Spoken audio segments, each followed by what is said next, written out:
Your B2B Marketing Pint is the podcast for B2B technology marketers who want to sharpen their competitive edge. Joined by other marketing veterans, your hosts Brian O'Grady and Brendan Ziolo share expertise on what works today and why. Grab a cold pint of hot takes on branding, content marketing, demand generation, and more, served with a side of sarcasm. Good morning, good afternoon, good evening, everybody, and welcome to another episode of B2B Marketing Pint. I'm Brian O'Grady. He's still Brendan Ziolo. Say hi, Brendan. So far. Hi, everyone. And we have a pretty cool guest to introduce you to today. This fellow sitting beside me is Mr. Pierce Ujinwala. And we go back, Pierce and I, a long time, back to the days of working together at Cognos. I think that's where we crossed paths first. Yeah, back in the day. Back in the day. Since then, Pierce has gone from strength to strength. I think you kicked off your own Marketo consultancy first, didn't you do that? Yeah, that was my first business. Revenue Pulse? 12 years ago, Revenue Pulse, and then started Knak in 2015. Exactly, and that's where we're sitting today, is at Knak. Mm-hmm. And, I mean, we wanted to interview you regardless because, well, we've got some questions for you, Pierce, let's be honest. There's some things we need to learn. But another reason we wanted to talk to Pierce is because Knak comes with its own speakeasy, and that's not always true. Secret room here. Yeah, he's not lying. It's actually got a secret door and everything. So that's pretty cool and makes a great environment for B2B Marketing Pint. I've got to go through so our audience knows some of the things you've pulled off since the time we met. Let's just take a look here. What have you been up to? So you launched Revenue Pulse. You've launched Knak. You've got a bunch of Fortune 100 clients. You win awards. Lots of awards. 4-time Marketo champion, right? A Revy finalist. And perhaps most important to me, you're an Ottawa Senators fan, just like us. Yes. Yes, and that's important. Yeah. So new criteria for the podcast, you got to have a speakeasy or pub and a Sens fan. This should make and drink beer. It should make a small audience. Yeah. This could be the last episode. So in that case, Pierce, I have to ask you the same question we ask every one of the guests on B2B Marketing Pint, which is, what are you drinking today? Today, I've got a 2024 vintage of this Knak beer, actually, that we made for our on-site last year. They've got their own branded beer. We do. All right, this criteria is getting long for our new shout guests. out to Nita Beer, who made this for us. Need a beer. Yeah. For the record, that's in Ottawa, which is the hometown for a couple of you. I'm not far away. And Knak is based in Ottawa. Need a beer but not with a silent K like Knak. No, Nita. We met the owner. He's a great guy. Fantastic. Do I open this now or what? It's your speakeasy. We couldn't tell you one way or another. I can't wait anymore. Brendan, what are you drinking? Friday afternoon. Well, I'm once again representing the non-drinkers among us. So I've got a Sober Carpenter. Might be a repeat beer again. But, really good, nice, tasty one. And this is an IPA for anyone who wants a good beer but doesn't want the alcohol, which apparently isn't either of you. Fair enough. And I, of course, am going with something probably recognized, tried, tested, and true, but I think it's the first time it's been featured on B2B Marketing Pint. Yeah. It's a Heine. I'm really starting to question your beer choice these last 2 or 3 episodes, I must say. That's true. We had a big diversion from micro to macro the last couple episodes. He went PBR and Canadian the last 2 episodes. Ooh, PBR. It was rough. But there were reasons. Your university nights with that one. It's making a comeback. And that's a different episode, I think. Pierce's university nights with PBR. Yeah, that's different rating. Let's not record that. It's a different rating for that one. So before we start mixing it up, because we're going to get into email marketing, which is email and landing pages, which is your specialty here at Knak, we should probably say cheers and thanks for joining us. Cheers. Yeah, thanks for having me. We'll try to get any of the technology wet. Cheers. All right. So now that our both audience members have suffered through that fantastic introduction, we're going to dive into the meat of the episode. We're going to start tossing you hardball questions. It's going to be worse than 60 minutes. We're going to see if we can make you sweat here on camera. I am kidding. So with that in mind, there's so many things I want to ask. We got to start somewhere. Okay. You started when you went as an entrepreneur with Marketo. And that was Revenue Pulse, your original consultancy.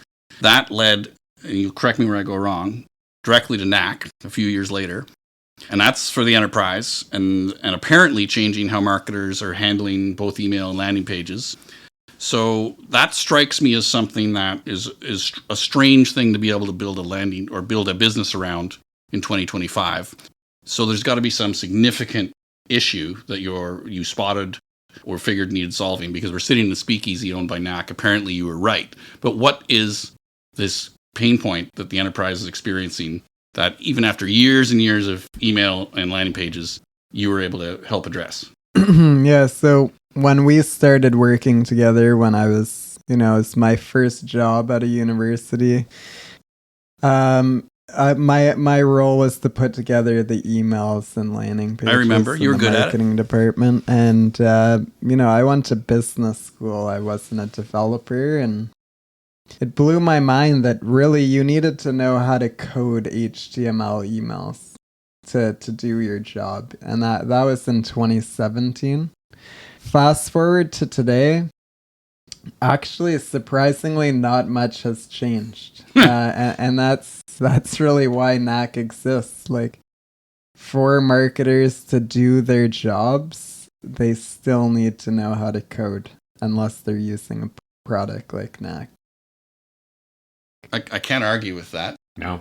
I've had several experiences like that would speak to that issue. But on the surface of it, it seems pretty easy.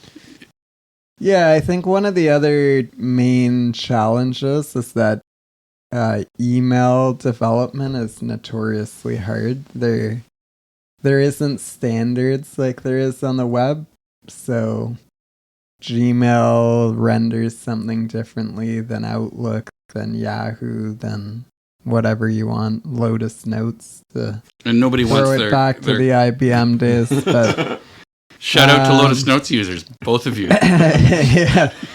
But yeah, it's something that takes a long time to get good at, and so as a result, I think not a lot of people focus on email development, and again, that's a niche that we really focus on. Yeah, it's a surprise because it seems like something that is easy or should have been solved, but clearly it wasn't. So kudos for spotting it and going for it. Well, and I think if you look at the marketing automation platforms, like, they do a lot of stuff, right? Like, creation is just one part of it, and when you do a lot, then it's hard to focus on any one thing, and for us, that's all we focus on is that creation layer, and I think that's why we're able to do it better than a lot of other people. I can't argue with that because I've seen some of the output from your software, and I'm not going to argue with that. It looks pretty good. Over to you, B. So I almost feel weird asking this question right now after Pierce just, told us email marketing and setting up emails hasn't been solved yet. So I'm going to take it the other opposite direction and ask you about AI, because it's a marketing podcast. Yeah. And, we can't go through one without the question, and now we're going with it as question 2. But, AI is like everywhere. That's all we hear about today. But, from where you sit, both as, entrepreneur, CEO of a company, and then CEO of a marketing, email marketing company, what do you see as some of the best uses of AI right now? And then have some fun. And what are some of the dumbest uses of AI right now? Yeah, no, AI is everywhere. We say AI stands for all in here at Knak, because we are fully all in on it from our product and just also how we're working every day. Like, everyone's using AI to help them be better at their jobs. We started working on incorporating AI into our product like a year and a half ago, and I think it was like, okay, let's start small, like little things like alt text, right? So alt text is something that allows, if you're blind and you can't see emails, this would tell those people like what is in an image, but it's in text. So that was one of the first things that we did, and AI is obviously great at analyzing an image and putting it in. And so that saved marketers a lot of time. Subject line creation, preview text, shortening, copy, obviously, we're all doing that. I do that with ChatGPT all the time, but to do it in context as you're building an email out and not have to go to different windows, and for the AI to just have all that context really accelerates a lot. And then some of the bigger ones that I'm seeing, like translations, obviously, localization is huge. You don't need to send copy to an agency and wait 2 weeks to get something back. You can do 50 different language translations in a matter of seconds and have new emails generated. So we're doing that. I think too, design to code is getting a lot easier with AI. So going from design to code, and then I think, and this has been our vision for a long time, but putting in a prompt and adding your brief and just having the entire campaign get generated off of that's sort of where we're going, and we will have that very soon. Okay. Is there anything not necessarily tied to Knak or even to email? Are there any AI uses that you're seeing that you just kind of shake your head at? Why are they doing this with AI? Or or is it just everything is fair game and you'll learn as you do?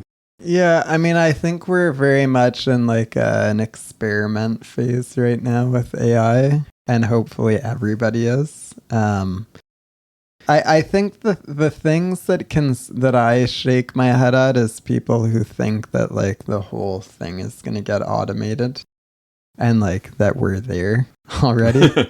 If that's what makes me cringe, when people are like, oh yeah, we're going to just have AI run our whole email campaigns, and it's going to personalize everything, and we don't even have to have a human in the loop. It's just going to go out. That, to me, it's almost I'd rather see people experiment and try things out and fail. But it's more the idea that you can just set it and forget it. Right. Personally, I don't think we're there yet, and I think that that's the kind of thing that can get people in trouble. Yeah. And I'm sure we've all received our fair share of those emails, LinkedIn messages, hi first name, etc. Yeah. Hi first name. It's other name here. I hear you. I can attest to the fact that Knak does appear to be all in on AI, because I have a fond memory. Full transparency, we worked together a few years ago. Search Warrant and Knak worked together a few years ago, and I have a vivid memory of when we were working on some video together, and we sent some script ideas into your team, and I thought to myself, full admission here, I thought, well, that'll keep them busy for a while. I can go pay attention to something else. And I was wrong, because 24 hours later, I got 3 or 4 scripts back in my inbox, and they were all serviceable. I thought, okay, well, they turned it around that quickly. It's not going to be that good. They were all good enough. And I thought to myself, something has changed, because in the time I've been doing this, I had never had a client turn around 4 or 5 scripts in 24 hours and then be decent. And then the light bulb went off for me. I'm like, okay, this is AI at work with Pierce's team. And I confirmed that with your team. And they're like, oh yeah, we use that all the time. So I can remember it was one of my earliest examples of a client leaning in and using it right away. Oh, that's good. Yeah. Yeah. So here's my follow-up. I'm moving away from the AI. I'm going to keep picking on email, because I'm still a bit incredulous. And the reason I say that is because it's 2025. I think I sent or saw my first emails around 1991. This is not a new technology. Some companies claim they don't use it anymore, that they're living on places like Slack or what have you. So how come you can still build a viable business in 2025 around email? Is it there's generations of people who say they don't use it anymore. My kids don't check their email, even if, say universities or colleges are trying to communicate with them that way. They don't check their email. Is it generational? Is email going away? How come you're able to build a business in 2025 around this arguably old technology? Yeah, I think as long as email has been around, people have said it's gonna die. Like, email dies like every year apparently, but it never does. Like, and I think that's because it's an open network. Anyone can get on it. It's embedded into so many things that we do. You know, you book a flight, you're getting your tickets through email. You reserve a hotel, you're getting it there. Like, I've read studies where it says Gen Z's 90% of Gen Z's are still checking email every day, and it's probably because they need to get their concert tickets. They need to get whatever they're doing on there. So my kids are outliers, I think, in that case. They might be part of that 10%. That's not the only way they're outliers. Yeah. It's true. But that's a whole other episode. I think, like, we use Slack here, and a lot of communication happens there, but anything externally, anything with our prospects or customers, is all happening through email. So I think as social media got bigger, people are on Instagram, on TikTok. The challenge for marketers there is you don't own those channels, right? Like, you're at the mercy of an algorithm or paying to get to your audience, and even then it's not guaranteed that you're going to. And they can take your audience away at any time too if they don't like what you're doing. Whereas email is something that you own as a business, as a marketer, and it's free to communicate to your audience as much or as little as you want, you know. So, and then I would say too, with AI, with hyper personalization, you can do things on a 1-to-1 scale that are very difficult or impossible to do otherwise. Fair enough. Then reports of emails death in 2025 are premature. Yeah, it's still rocking. No, and 24 I and think 23 and 22. Yeah. Well, I can attest it appears to be working for Knak because people are bigger and growing every time I come in here. So you're doing something right in that regard. Yeah, I mean, we see it every day. Like, the biggest companies in the world are investing into this channel. And I think, you know, they do a lot of data and research, and I think they see what I see, which is it's a way to connect with everybody in a very personalized way that is very cost effective. Yeah, fair enough. And I'm going to throw it to you in a second, Brendan, but just occurred to me too that one of the advantages of email is when you open an email, you've actually got that moment in time of that person's attention. Sure, they might click delete right away. They might not, but it's, to me, social's more ephemeral. That feed, that's a tougher thing to do to get people to stop and interact meaningfully there. I think email gives you a moment in time, and that's a real opportunity. Yeah. Yeah, exactly. Yeah. So I'm going to stay on the email theme, but kind of go back a wee bit. So there was a time when, you know, copywriters would, you know, make thousands, hundreds of thousands, maybe even millions to, you know, get their ads recognized, get their postcards in the mail. That's how far back I'm going. Direct mail. And like, they were looking for improvements from like 1% to 2% or 1% to 1.2%, that type of stuff. I mean, email's gone kind of similar growing pains, that type of thing. I don't think quite at that, you know, where you were paying people that much to be email copywriters. But, you know, I'd love to hear your take on, you know, what makes good emails, what makes them stand out, what makes people open them when they come into your inbox. So it's not an auto-delete. So it's not an auto-delete, and so we're not paying copyright. Well, wait a minute. Maybe we do want to pay copywriters $1 million. We do. Well, I do think copy is still super important, and for sure people are spending a lot on email copywriters. But yeah, I've done like talks for hours on this subject. I think maybe just to summarize things, like, email is a great channel where you can always measure and see how you're doing, right? And like basically within a day or two, you're going to know how your email went. And so it's all about testing and iterating and trying things and improving on each one.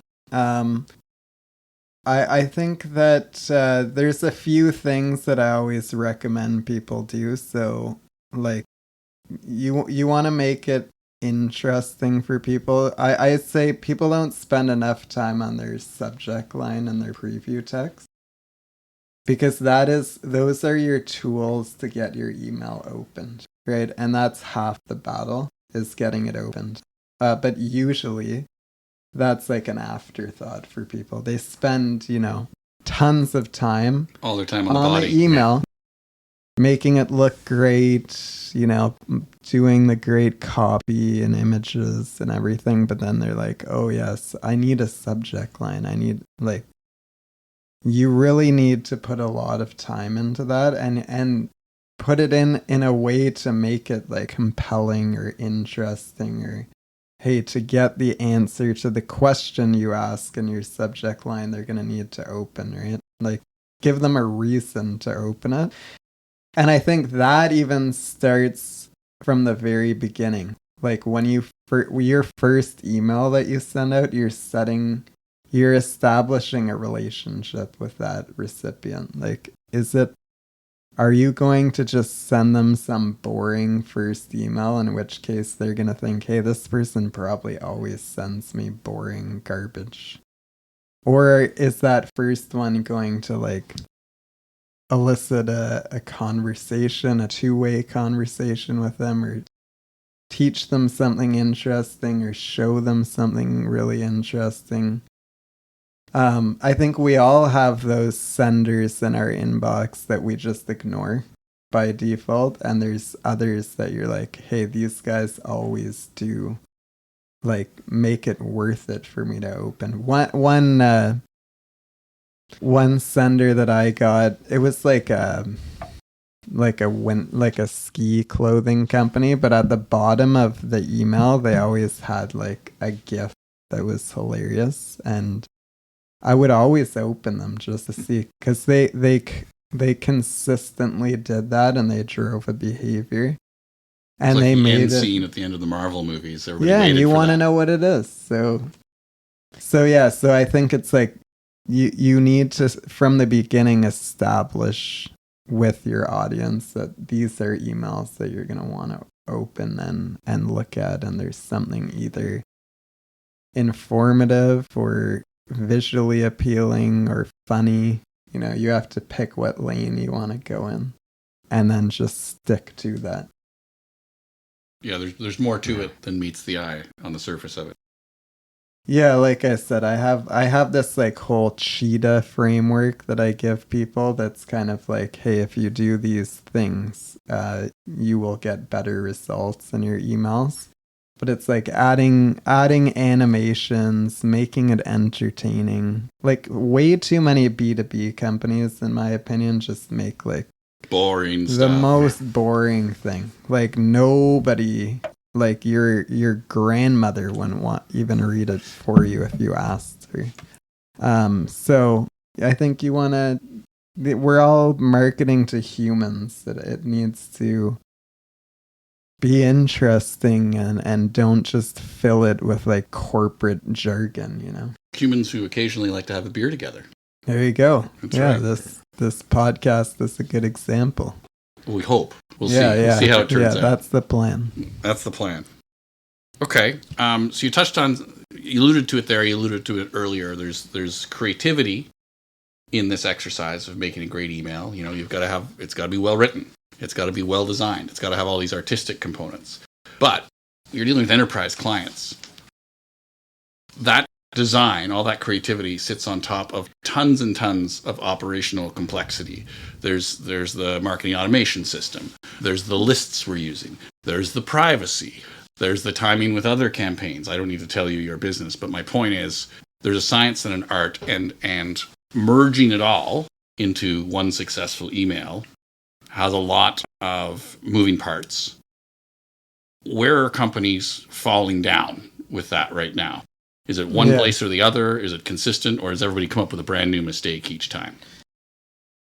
Yeah, I think a lot of companies end up spending a lot of time on the technical side, especially the big ones, right? Like they've architected this whole system, modules and templates and technology and process, right?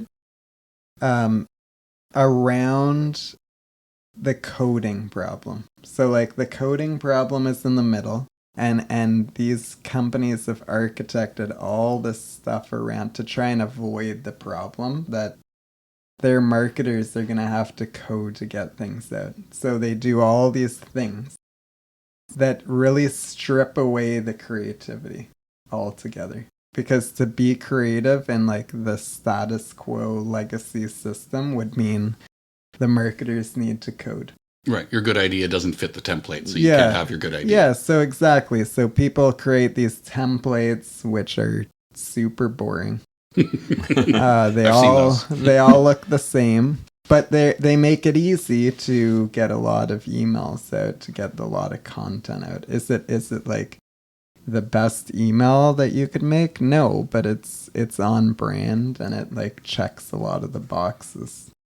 And so, yeah, typically when we get involved with companies, they're really over-rotated on the technical side.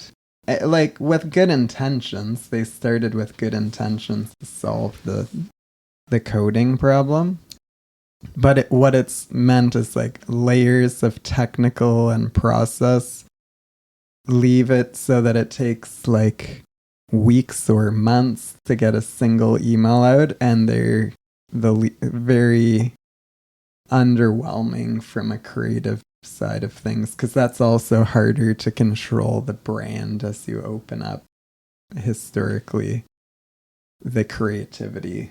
Yes, sometimes a 100-year-old brand and somebody's new good idea don't go together. Yeah, and honestly, like, that's sad to me, because I think a lot of people get into marketing to be creative, and I did. And the technical part of it has meant that, you know, they kind of get stuck and the creativity gets lost. So that's one of the main reasons that gets me excited about Knak, is that we can bring that back, and our customers tell us, like, oh, it's so nice that I can move quickly again, and I can do what I actually wanted to do and stay on brand at the same time. That's the trifecta, I think. Fair enough. And then I think that's the first use of the word trifecta in B2B marketing. We'll have to look back, but I think you're right. We're kind AI of could help you with that, looking back. Yeah, fair enough. Fair enough.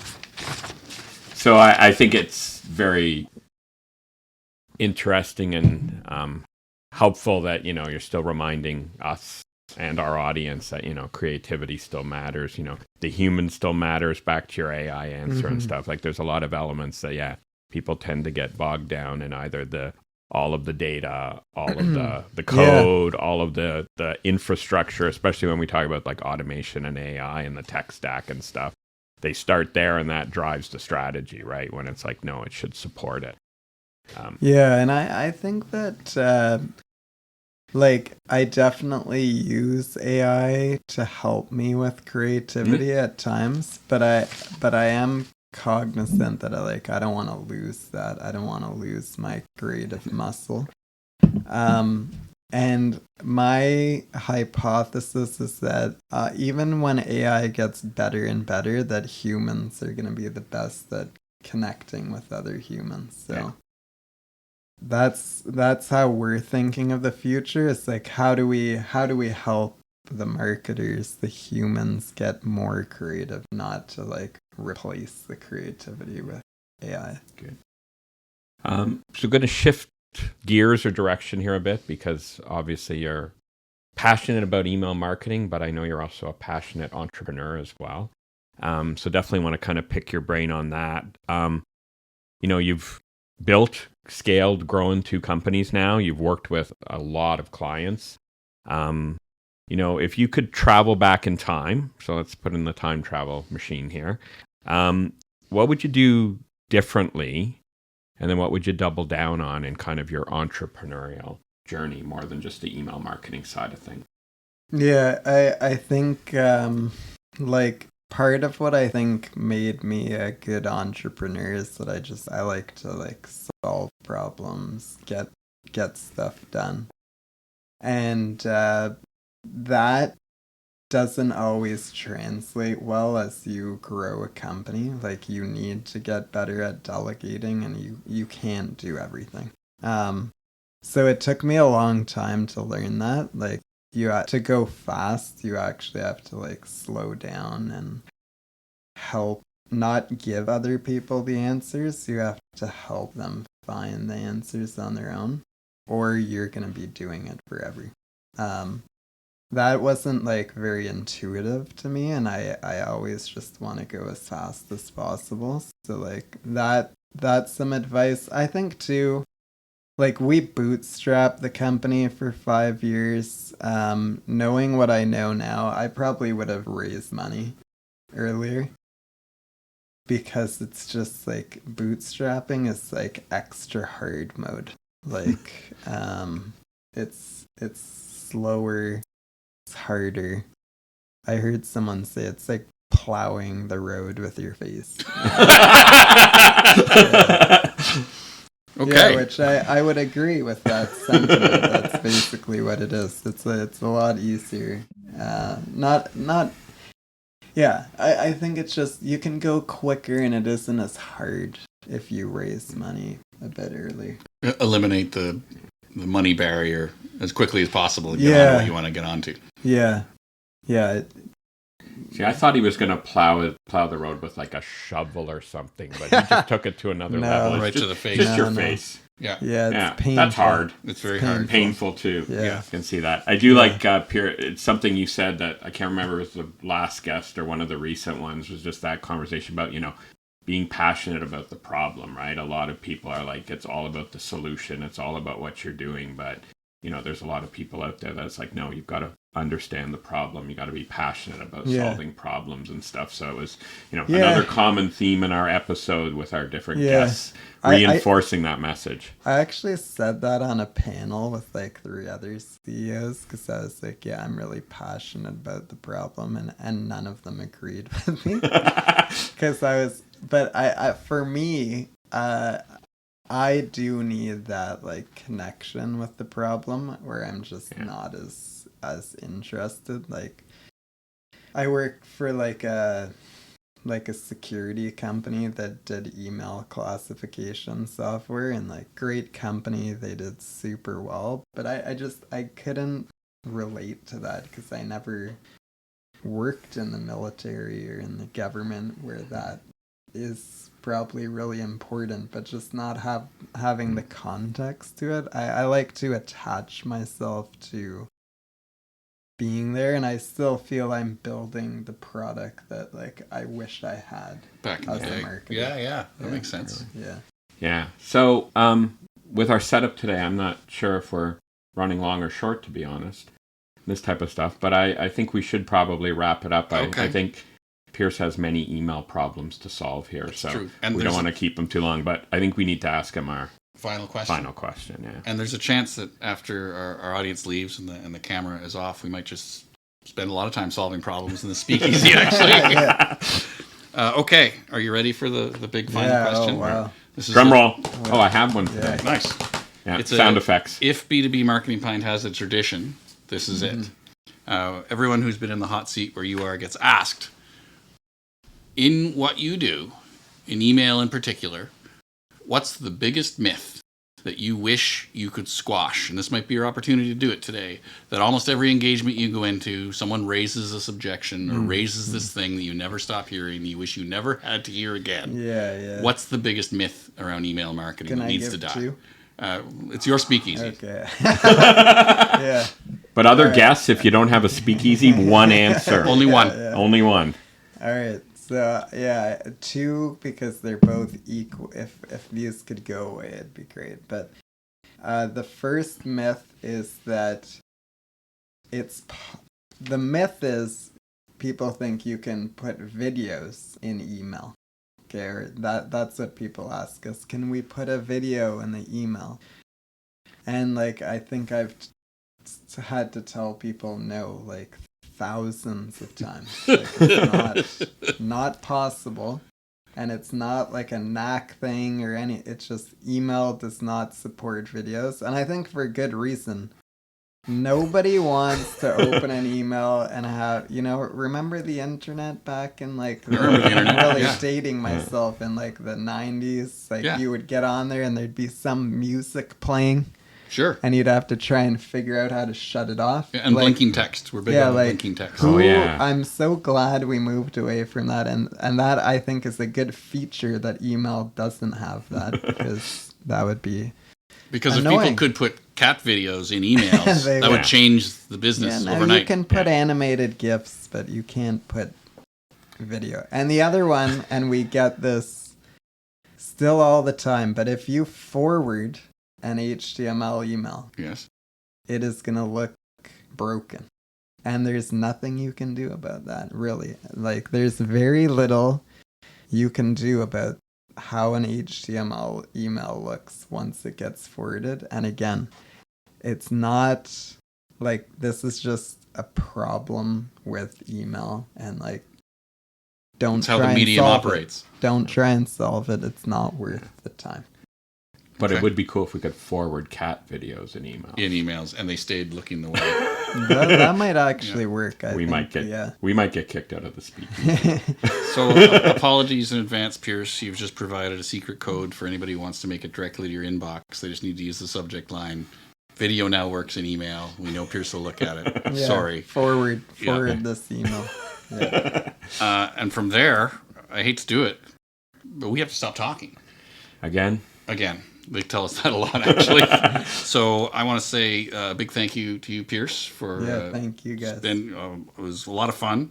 You've shared your speakeasy, you've shared your time, and people can't see him, but behind the cameras is a guy named Michael Hodgson, and he's kicking ass and taking names because he made the speakeasy look and sound good today, which I don't think any of us would have been able to do. no. Thank you, Michael. So Yeah. shout out behind the camera. And is that a wrap? Well, I think it is, and Pierce, hopefully see you at a Sens game soon. I'll Yeah, keep my yeah, eyes and yeah, ears open for that, and we've got one coming up as well. Absolutely. Go Sens, go. Yeah, baby. It's a new season. All right. Cheers. Cheers. Yeah, thanks, guys. Hey, folks, if you liked that episode, you won't believe the next one. So don't forget to subscribe on your favorite platform and you won't miss out. Or if you've got an idea we haven't thought of yet, hit us up in the comments. We'll cover that too.